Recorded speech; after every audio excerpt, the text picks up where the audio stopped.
Hello, hello, hello. Good morning. Good morning. Good morning. Give me 1 second here. Let's go ahead and wind this down. There's the music down. Alrighty. Uh, dipper-doo. Hello, hello, hello, and welcome once again to the Sunday morning paper. Let's see if we can make this just a little bit. Oh, oh, I, no, no, okay, all right. Well, I tried. Okay. Right. So, yes. So, welcome to the Sunday morning paper where we go through random scientific papers. We have spent the last 2 Sunday morning papers going through this guy, the Wigner distribution, a time frequency analysis tool, which is a variant on how you're just displaying kind of the time frequency or the frequency content of a signal, right? It's related to it's really how you're displaying how different um uh variable or different measures of a signal kind of interact with each other, right? So there are a lot of different ways that you can describe a signal based on different variables, and so they will result in different kind of characteristics of the signal coming to the fore, right? And so if you're trying to do signal analysis and trying to understand different characteristics of the signal, you want to visualize different aspects of the signal in different ways. And so there are a variety of different ways to do that. So the one that's kind of the most intuitive that you may have seen before is the spectrogram. Spectrogram being a freak. Oop, let's come here, you. Okay. Being essentially a timed chunked display where it's telling you what the frequencies are in this time chunk, right? And so typically it'll be a 2D plot.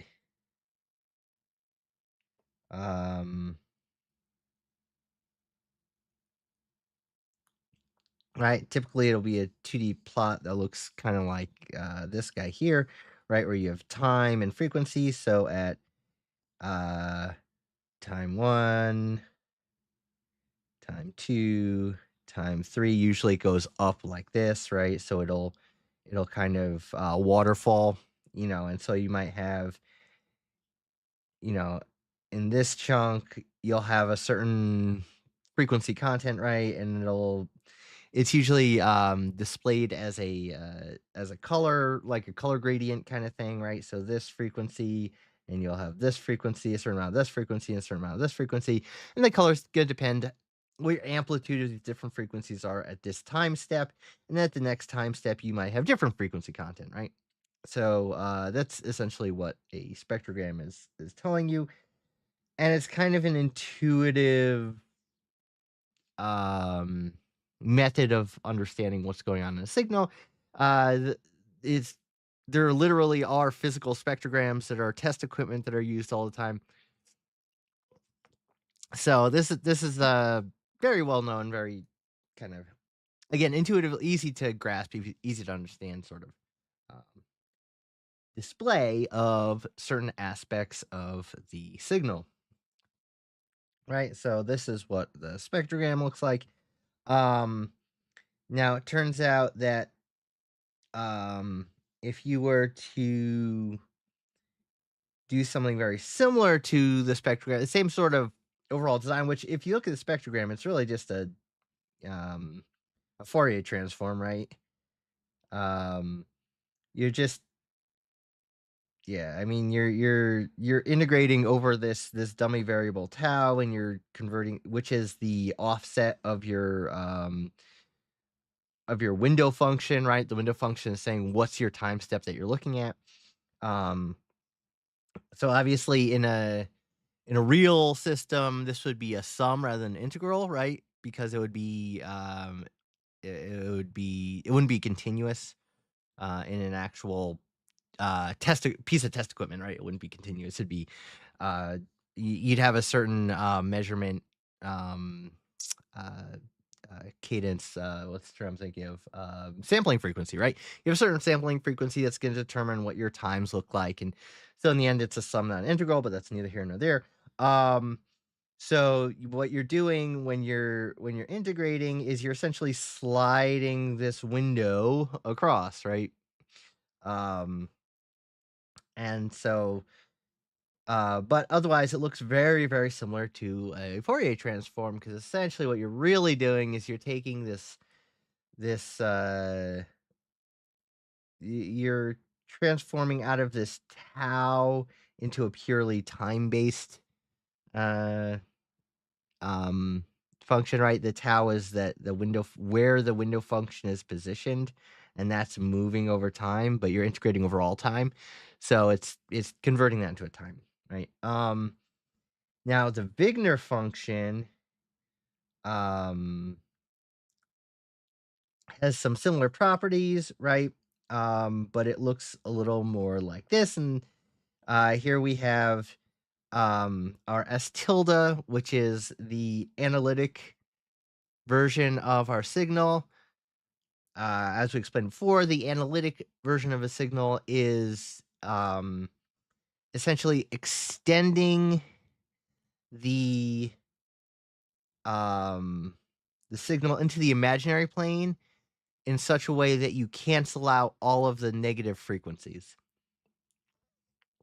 So normally it's just the nature of the Fourier transform as you go from time space to frequency space. Um, you end up with a symmetric plot that's giving you all your frequencies, right? On either side of zero. So you'll have a positive frequency and a corresponding negative frequency. Um, that's just a quirk of the math, right? And so one way to get rid of that quirk of the math is to so either you're gonna end up with negative frequencies or you're gonna end up with a complex signal in the time domain, right? One or the other. You can't right? That's always the back and forth that you're gonna do. So by doing this um analytic version of the signal, which just adds this other system as this other set in the imaginary plane that's just designed to cancel out all of those negative frequencies so that when you take the integral, the negative frequencies go away. Um, the reason why you want to do that is because those negative frequencies can mathematically still interfere with other stuff, so it can cause artifacting within the result, the Wigner function. Um, Again, we're taking these tools and we're applying them to real world things, so they're going to be somewhat inexact, right? Anyway, so what are we actually integrating? We're integrating across tau, and if you notice, this looks kind of like um, almost like a windowed function, sort of. So what you have here, it's actually it's a convolution. Right. So you have the analytic function S tilde, then you have the complex conjugate of the analytic function, S tilde star. So the complex conjugate, all that is taking all of your uh imaginary portions and adding a negative in front of it, right? So anytime you see an I, just plop in a negative I instead. That's all it is. Um And then we're integrating over this other dummy variable, which again, this is kind of our sliding variable. So what we have is we have two versions of this function that are offset in different directions, right? One's plus, one's minus, and we're sliding them past each other and we're seeing what happens. um, So that's what the Wigner function is. Again, it's very similar, but we don't have this exterior window function here, right? That we're using. And then there's another similar version of this that's the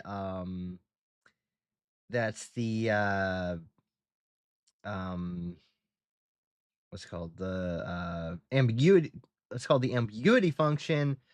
The ambiguity function is looking at time delay and Doppler offset, right? And it turns out that that is just a two-dimensional Fourier transform away from the Wigner function, which again is why this is interesting, because if we were to apply something in the Wigner function and then convert it over to the ambiguity function, would that provide anything useful in the ambiguity function? I don't know. We're gonna find out. Anyway, sure. So all these properties that we're not going to go through again that we discussed, and what we said was, well, all of these things all look kind of like the same thing, right? They look very, very similar. So instead of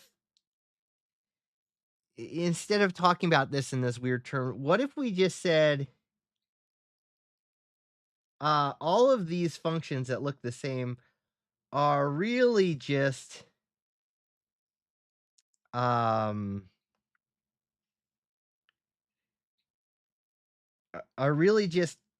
versions of this more general function, right?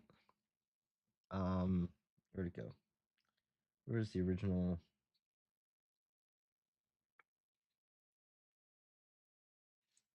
How do you describe it?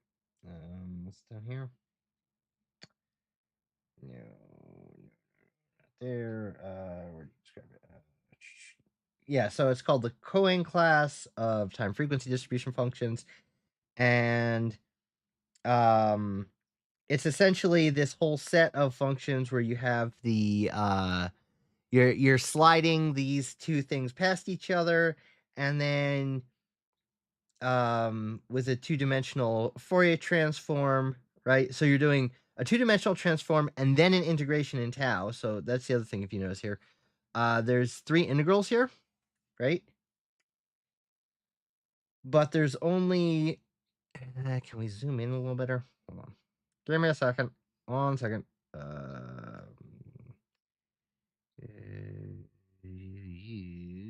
Let's zoom in a little bit here. I really gotta get this. I don't have my Stream Deck fully set up on my new computer, so I can't just like do this on the push of a button, unfortunately. Right. So if we go over here, where'd he go? He ran away from us. Right. So there are three integrals here, right? But if you look over here, there are only two of those variables in the exponential, right? So what that means is we are... two of those are essentially Fourier transforms, right?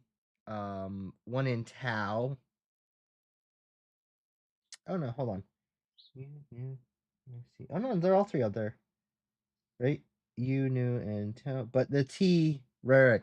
The t is different.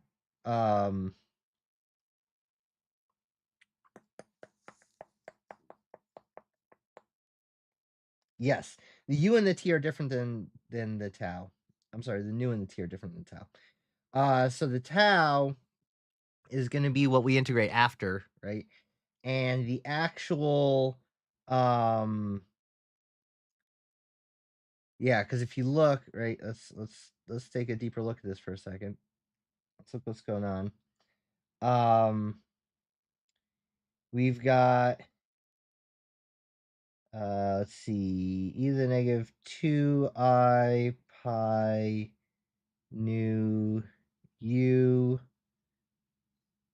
and then e to the plus 2I pi. Yeah. Okay.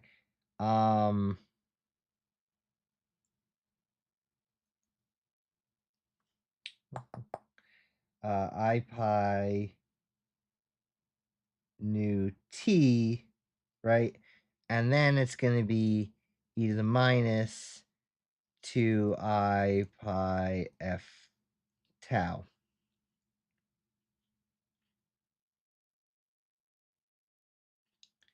So we've got the positive on this guy instead of the negative. We integrate it over. We're not integrating over t. What am I saying? Okay, yeah. Yeah. Blurp. Right. So what's happening?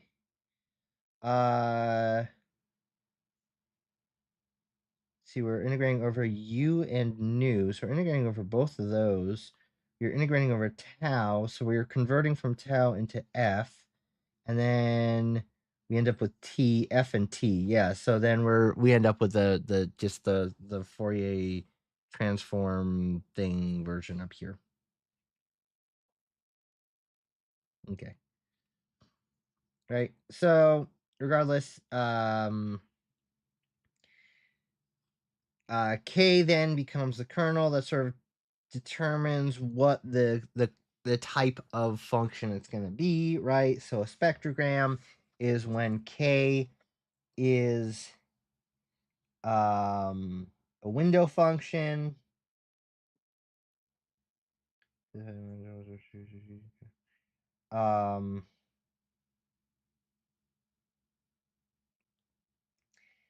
Which, if you notice, doesn't work with the analytic, but works just with the non-analytic version of this. And then the Wigner distribution is just this, where k equals 1, right?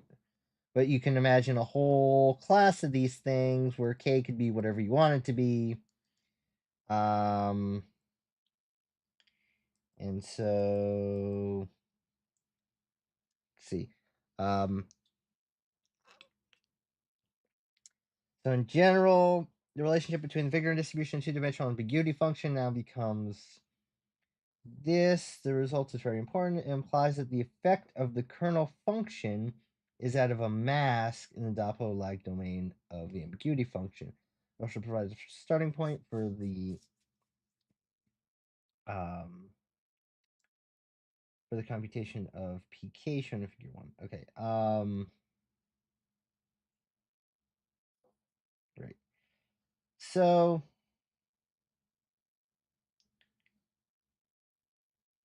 okay, so this is, yeah, so we've got the ambiguity function that's masked or windowed in some way by k, which could be whatever sort of mask you want it to be, right? You can imagine any of a number of different types of masks. A mask could be a window, mask could be a grating, essentially, right? So yeah, mask can be, it's anything that cuts out part of another function, right? So then we went down here. We saw the versions of the chirp function and the two frequencies, right? The two sinusoids added together. So if we look, here's the ambiguity function. So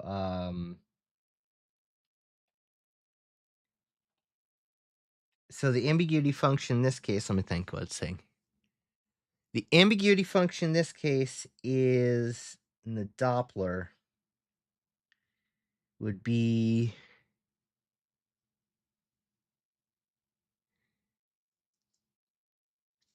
difference in Doppler between two.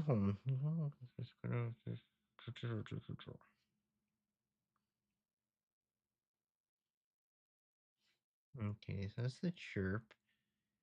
This is the Wigner distribution of the two sinusoids, which ends up with that extra thing there. Oops. Okay. Two element classification kernel function. Okay, we'll think about that for a second. Anyway, to go. Okay. We talked about these, right? So these are a couple of well-known. So this is just a step function, right? So we have a couple. We have a step function, and we've got a that exponential as our kernel. Again, what we're integrating over.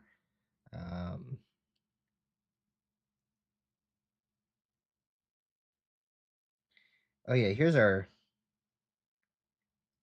chirp function ambiguity. So if you notice, the Doppler wraps back around like that, which is interesting. Does that make it? Let me think. Let me think what that's talking about, right? So the Doppler is wrapping back around. So the Doppler offset between it as it goes up.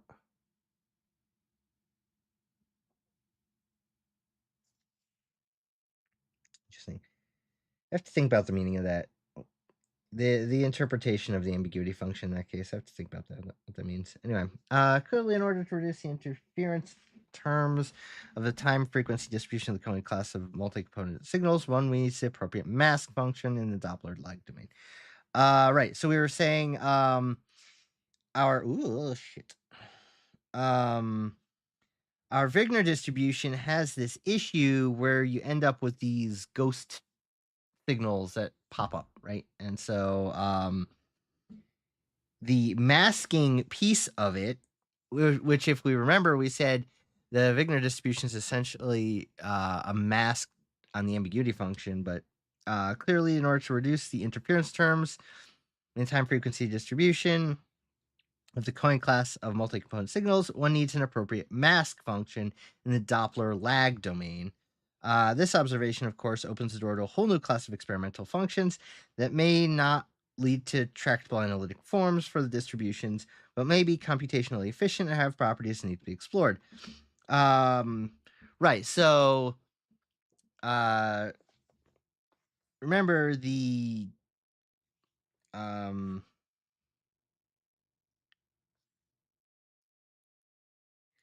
this Wigner distribution and this ambiguity function are just Fourier transforms of each other, right? These are connected via Fourier transform. So you could theoretically set up some mask here to eliminate this ghost image that's occurring over here, right? And that's what he's saying. Like you can come up with a number of clever different kernel functions that act as a mask in one domain to clear up some of the weirdness in the other domain. And probably continuous wave kernel for the two sinusoids is shown in figure 8 and the corresponding CW distribution in figure 9. Just figure 8. There's figure 9.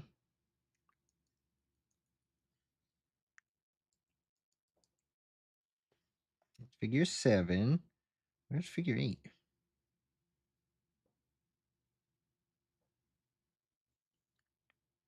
Where's figure 8? Oh, there's. Okay. All right. So I presume this is figure 8. Yeah, figure 8. Troy-Williams kernel function for two sinusoids. So what it's saying is that, so if you were just to plot the kernel function, if you're just to plot the kernel function on the two sinusoids, and this would be in, right. So the appropriate CW kernel for the two sinusoids is shown in figure 8 and the corresponding CW distribution in figure 9, right? So if we apply the Troy-Williams kernel, and then we are to do the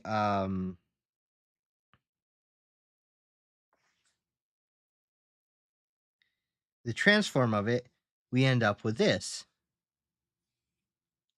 Right? We end up with something that looks nice and pretty, like that guy. Is I'm getting whoops. Whoops, whoops, whoops, whoops, whoops, whoops, whoops, whoops, whoops, whoops, whoops, whoops, whoops. So again, it's I'm willing to have messiness in one domain to make it a little easier to understand what's going on in another domain. That's really what's going on, right? What the game that you're playing is what characteristics of a signal do you care about? Because you can go and mess around in a domain that you don't really care about to bring out certain characteristics of a signal in a domain you do care about, right?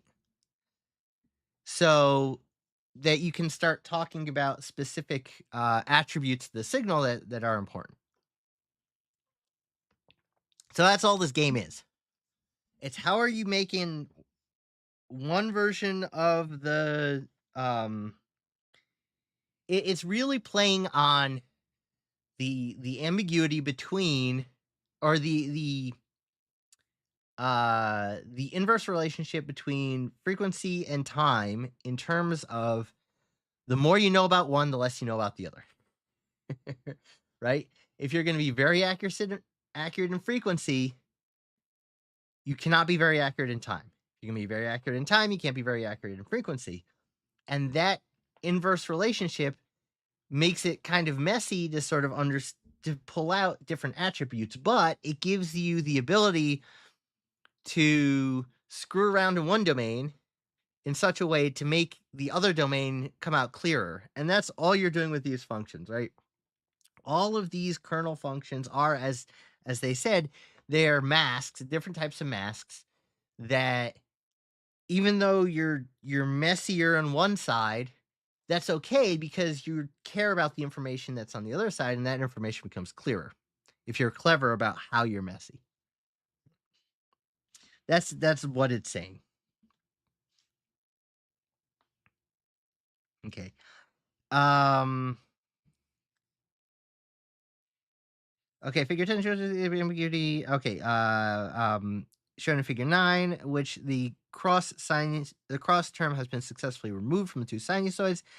And the two sinusoids are well resolved in both time and frequency, right? Because we added this over here in this side, and so the if you do the Fourier transform of it, well, then it looks pretty over here. A similar result can be obtained using the ZAM distribution with the ZAM parameter chosen as 1 or 2. Figure 10 shows the ambiguity function of a chirp signal. Obviously, to resolve the chirp accurately, no mask should be used in the Doppler lag domain. Figure 11 shows the Wigner distribution of the chirp and the excellent resolution both in time and frequency. The chirp signal is one example of a class of signals that are not multi-component. So if you notice, the chirp is somewhat unique in being happy on both sides of this, right? Um, this is one reason why chirps are used for radar signals, right? There is a special type of signal that is very often used because it's balancing your time resolution with your Doppler resolution, right? So the chirp is an important type of signal that's very commonly used in radar systems because of that. Yeah. All right. The important lesson of the preceding examples is that the design of the kernel function must take into account the type of signal whose time frequency representation is sought. Multi-component signals need, quote, narrow kernels, whereas chirp-like signals need wide a kernel as possible, perhaps none at all. In the next section, I shall show the results of applying some of these ideas to real data sets that were obtained by APL, Applied Physics Lab out of Johns Hopkins, during completely different experiments using different sensors. Okay, application system real data. So the first data is the output of an electromagnetic sensor. The time series is shown in figure 12, consisting of 3,072 points sampled at 216 hertz. The purpose of the analysis was to search for some very weak harmonics of a 4 hertz signal, specifically one at 24 hertz in the first 4 seconds of the data. Right, so We're looking for a 24 hertz resonance that's floating or harmonic that's floating around the signal, which is going to be, of course, much lower in amplitude than the original. Um, we also know that there are other frequency components, notably one at 25 hertz, that are not of interest, but whose presence in the distribution will validate the method. Figure 13 shows a spectrogram of this data. There's perhaps a hint of the presence of the signal of interest, but not enough frequency resolution to identify the two signals. Okay, so let's look. First, here's our time series. This is the signal we're looking at, right? And then figure 13 is a spectrogram. Remember, I said the spectrogram is different moments in time, right? Different slices in time at different frequencies, and we are interested in 20. Let's see, 20, 21, 22, 23, 24. We're interested in something in here, but we're mixing with a 25 hertz signal, right? Our resolution isn't super great, so we're just sort of seeing this. Except for maybe here, you might see some hint that there's your 24 hertz signal. It's not corresponding with a 25 hertz signal, but it's a mess, right? That's what he's saying.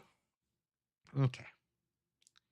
And interested specifically at the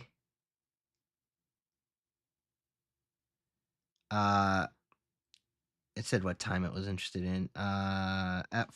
In the first 4 seconds of the data. Time in seconds. So we are interested in.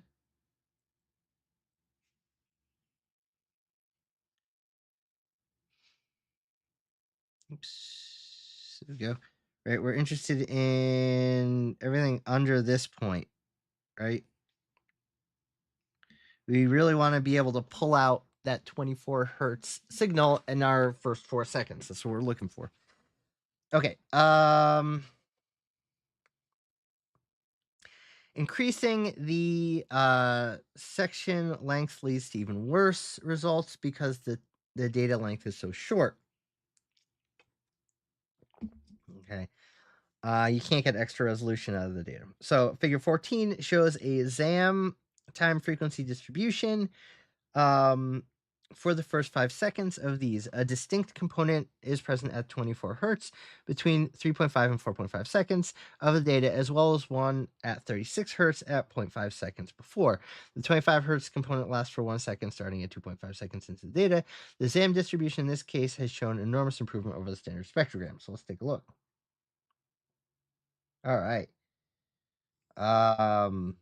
Okay, so here is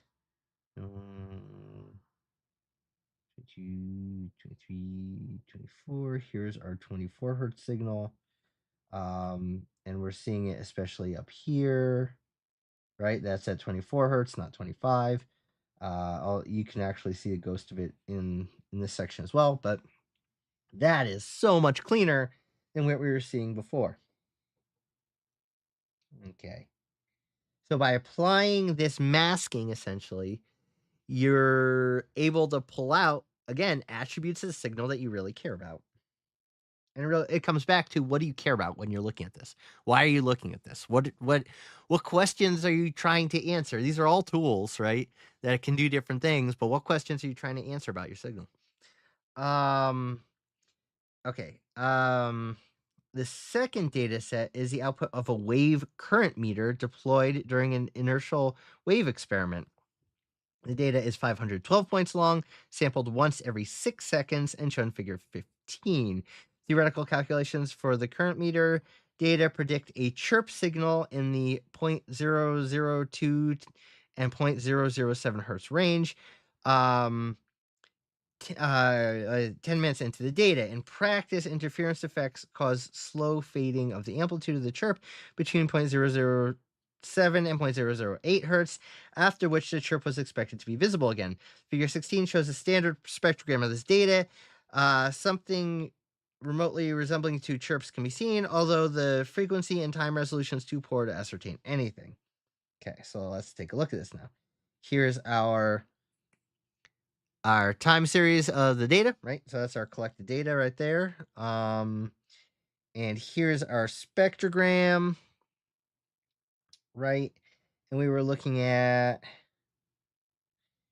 for chirps. Kind of looks like a chirp, doesn't it? Let's see. Practice. Okay. Features something resembling two chirps can be seen at, where is it? 10 minutes into the data.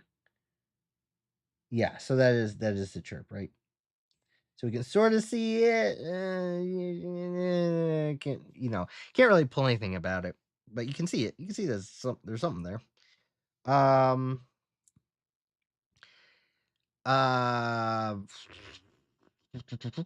Figure 17 shows a kernel function that I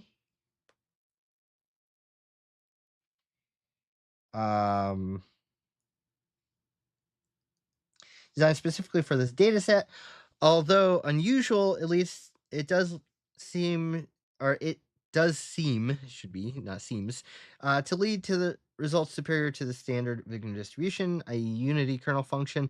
The resulting distribution shown in figure 18 appears to verify the theoretical expectation and offer a definite advantage over the spectrogram. So now if we go look,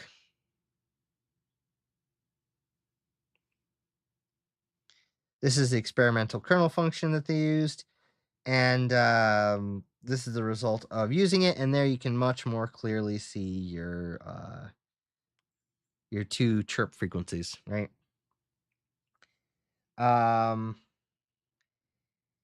Conclusion of this article I presented. Okay. What is the? I mean, that's cool and all, but what is the kernel that they developed? And how did you develop the kernel?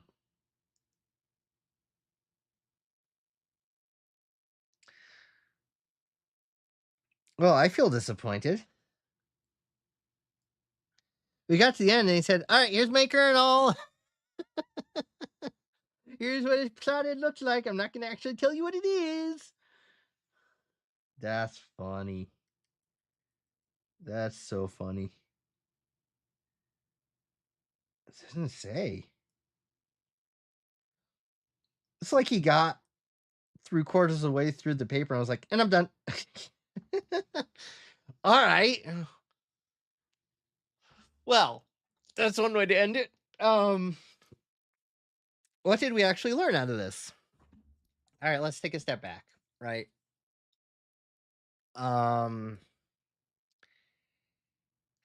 I mean, the big things are the interrelationship between the ambiguity function and the Wigner distribution, or the Wigner function.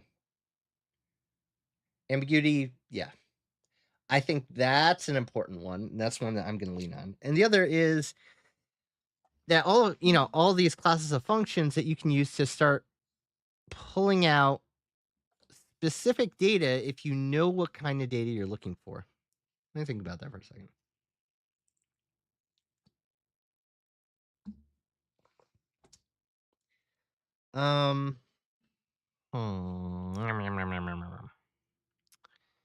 You still need evenly spaced data. Yeah. I think so. Interesting. So I like a large part of this paper. So it does have a good background in terms of the ambiguity function and the Wigner distribution. It does show the power of these sorts of functions, which is great. We sort of got screwed over when it came to the end there. But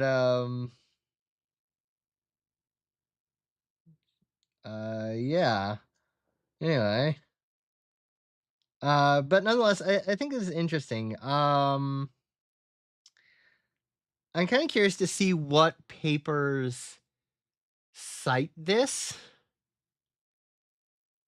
I think that could be of interest, right? because I'm curious to see what the next steps are, right? So papers that cite this and then go on to show, hey, here's a kernel that I developed. Here's how I developed the kernel for this specific data set. Here's why I developed this type of kernel for this type of data set, and here's what it showed me. Um, I think this is probably actually connected to wavelet analysis. I bet you wavelet analysis is actually a form of this. And I would like to dig deeper into it. However, that is not a job for this series, right? Sunday Morning Papers is not about going deep dive into a subject. It's about reading a paper and trying to understand what it says. So, perhaps we will on a separate set of streams explore further into this. I definitely will. Well, I definitely want to explore further into this. Maybe we'll do it on a set of streams if there's interest there. Otherwise, as far as the Sunday Morning Paper series goes, if there's any paper you would like to see in any subject whatsoever, as long as it is an academically vetted paper, published in an academic source, that is the only thing I ask. It can be literature, philosophy, biology, chemistry. We might not be able to understand all of the things, but we'll certainly give it the old college try. And we'll read through it and try and understand what's going on and possibly learn something along the way. Like I said, this is I really want to do a deeper dive into this series of functions and how to use them. I think this would be very interesting. So, I mean, this did what we wanted it to do, right? We learned something. At any rate, thank you so much for everyone who showed up and listened to my random ramblings over 3 different streams as we covered this paper, which was maybe more complex than should have been for our first Sunday morning papers, but it is what it is. At any rate, yeah, so next Sunday we will do something completely different. I also hope to do the next chapter of The Hobbit later this week. Yeah. Anyway, thank you for joining me, and I will see you next Sunday for another paper. I can shut off my